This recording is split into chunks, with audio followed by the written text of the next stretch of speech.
Well, I finally got around to watching all of Star Trek Strange New Worlds, and I am happy to report that it is awesome. Star Trek Strange New Worlds is everything we've been wanting to see in a Star Trek show since Star Trek Enterprise ended in 2005. This is Star Trek, people. This is how you make a Star Trek show. This is how you make a show feel like Star Trek. This is how you have optimism, yet have adversity. This is how you make compelling characters. This is what we've been wanting this whole time. Seriously, I think everyone should stand up and give Star Trek Strange New Worlds a round of applause right now. I mean, I am dead serious. I am just blown away by this show. I truly, truly am. If you compare it to Discovery or Picard, yeah, the bar set pretty low with those two shows. So Strange New Worlds is just in a whole other world of its own of being that good of a show compared to those other two dumpster fires. So one of the things I really love about Strange New Worlds is that they actually have fleshed out characters. Now we have some returning characters that we know and some that we even know and love. And then there's also some newer characters introduced into the show, and they do such a good job with these new and old characters to flesh them out where I actually know their names and know some of their motivations and kind of how they're feeling compared to say Discovery where all they do is cry. First up, for the legacy characters, we have Captain Pike, and his overarching storyline throughout Strange New Worlds is him kind of coming to terms with the trauma he's going to experience, down the line, with him becoming deformed and not being able to function on his own, but he's doing it to save lives. But he knows his fate, he knows his day is coming, and if he ever tries to change it, it really messes with the future, and the future that it creates is not a good one. So his main arc is really just coming to terms with his fate, and he can't really do anything about it but just accept it. Uhura is a cadet in Strange New Worlds, so pretty much the whole season is her kind of coming into her own and kind of turning into the Uhura we know and love. And by the end of season 1, we see her pretty much transform into the communications officer we know and love, but obviously still a very young version of the character. And we get to see number 1 more fleshed out here for the first time really ever. We get to see this character really kind of do some things and hear her backstory a little bit. And her main thing throughout the entire season is we find out that she is an augment, or I forget the correct term, but she has enhancements a lot like Dr. Bashir in Deep Space Nine, and that is technically illegal in the Federation, so Pike pretty much buries it, and it's a big kind of story arc. And that obviously comes to fruition in the finale of season 1, and who knows where it's gonna go from here. Is she gonna be okay? Is she not? Who really knows? Next up, we have Spock, and Spock is pretty much the Spock we know and love, but just the main twist in Strange New Worlds is he has a major love interest where he has a fiance. And I gotta say, it's still kind of weird to me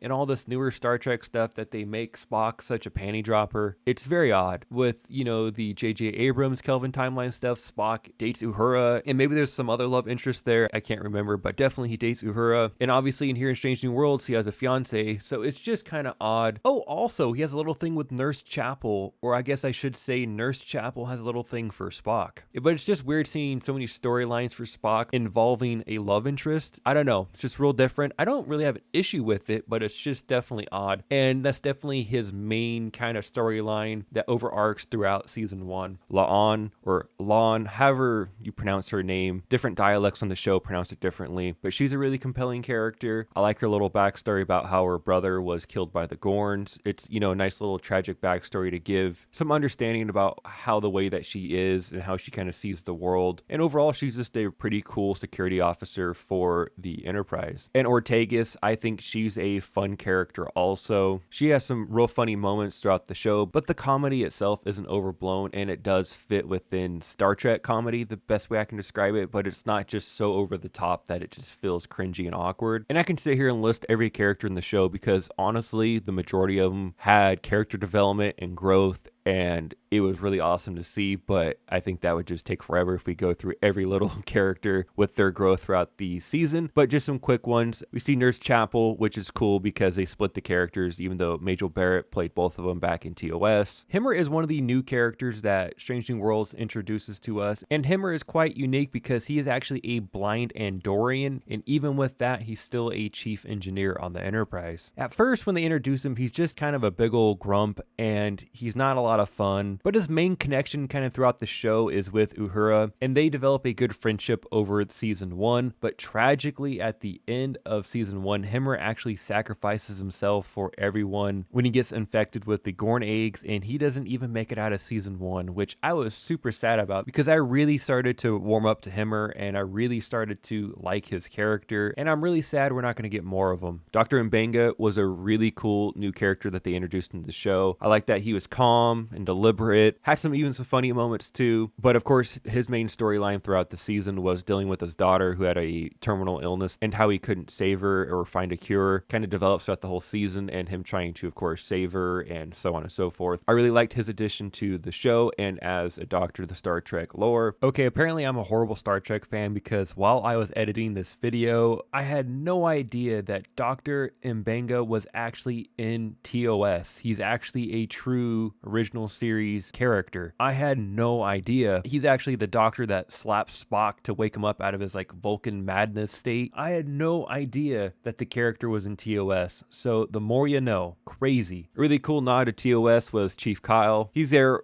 sparingly, but it's kind of funny to hear that name because Chief Kyle back in TOS is a whole different character and looking character. But again, just having the name there is a lot of fun. And then we get Captain Kirk's brother, which I believe that really wasn't canon within the main timeline of the series, but now that it is, it is. I believe there was a comic for it, if I remember correctly, back in the day. He didn't really add or bring anything to the show. They didn't really focus on him all that much. We do see a Captain Kirk show up, played by Paul Wesley. He's best known for the Vampire Diaries, and I thought he did a good job. Not overwhelmingly awesome, but I thought he felt enough like Kirk. He vibed enough like Captain Kirk that it fit good enough in Strange New Worlds. Regardless, it was cool to see a Captain Kirk in at least one episode of Strange New Worlds. But to kind of round out the character segment here, it was just nice to see so many characters come together as an ensemble cast and really mesh and feel like a crew on the Enterprise. How they overcome, tragedies and situations, but yet they're friends, and we see them developing, those lifelong friendships on top of getting through,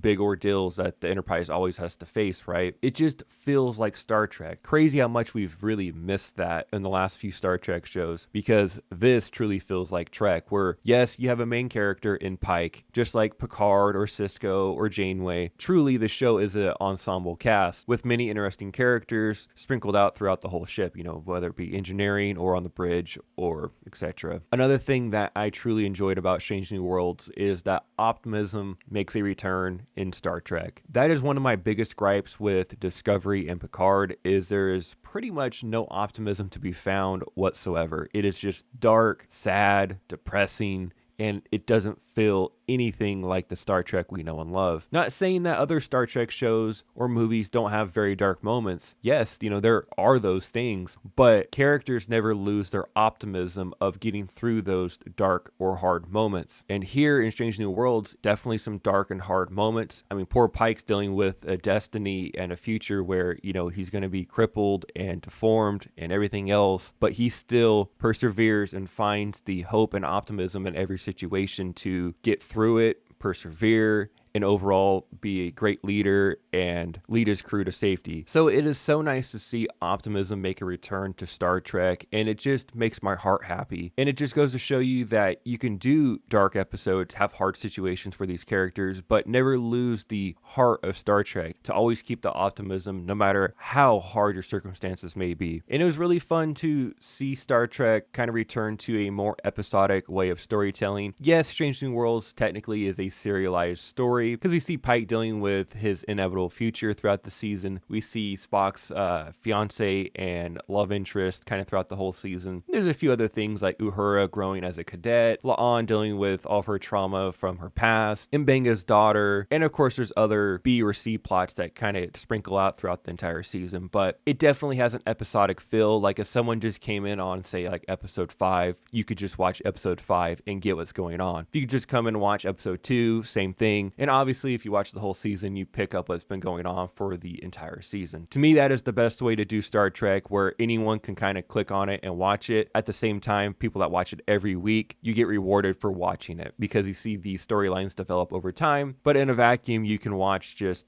one episode and watch it and enjoy it nonetheless. And I gotta say, the cinematography of this show is simply beautiful. It really is. It's amazing how even with modern technology, they can make all these worlds and the ship feel like Star Trek and feel kind of like TOS in a way, where obviously they're using modern technology with really great CGI and CGI models of the ships and all that stuff. The episode where Vulcan Spock fights human Spock in a dream sequence on Vulcan, it looks like Vulcan that we saw in TOS, but just done very tastefully with, of course, new CGI and new sets and all that stuff. But it just feels like Star Trek. Of course, again, with the new technologies and all that, but it feels in line enough where it doesn't feel just odd or off. And I think the thing that helps it the most is that there are no lens flares at all throughout this entire show, which to me helps it greatly. It's just more enjoyable to watch, and it doesn't feel like J.J. Abrams' Star Trek or Discovery that way. There's enough lens flares in those movies and that show to last me a lifetime. Another thing too that I really enjoyed about Strange New Worlds is just seeing the characters actually go on away missions and also be on the ship the majority of the time, and that they're bringing,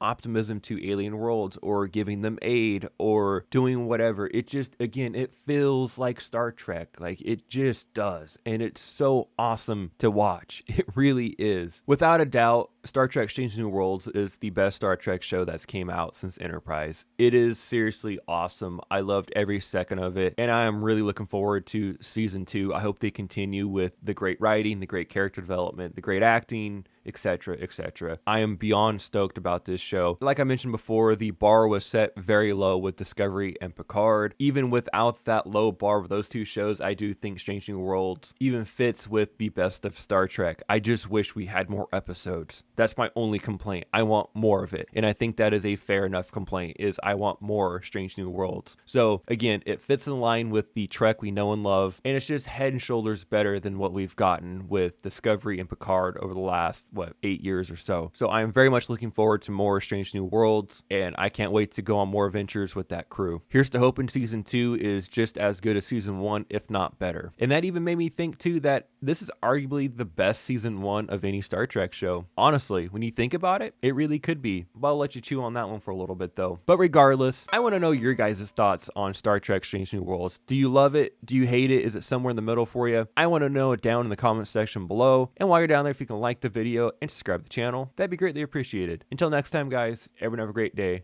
Thanks for watching.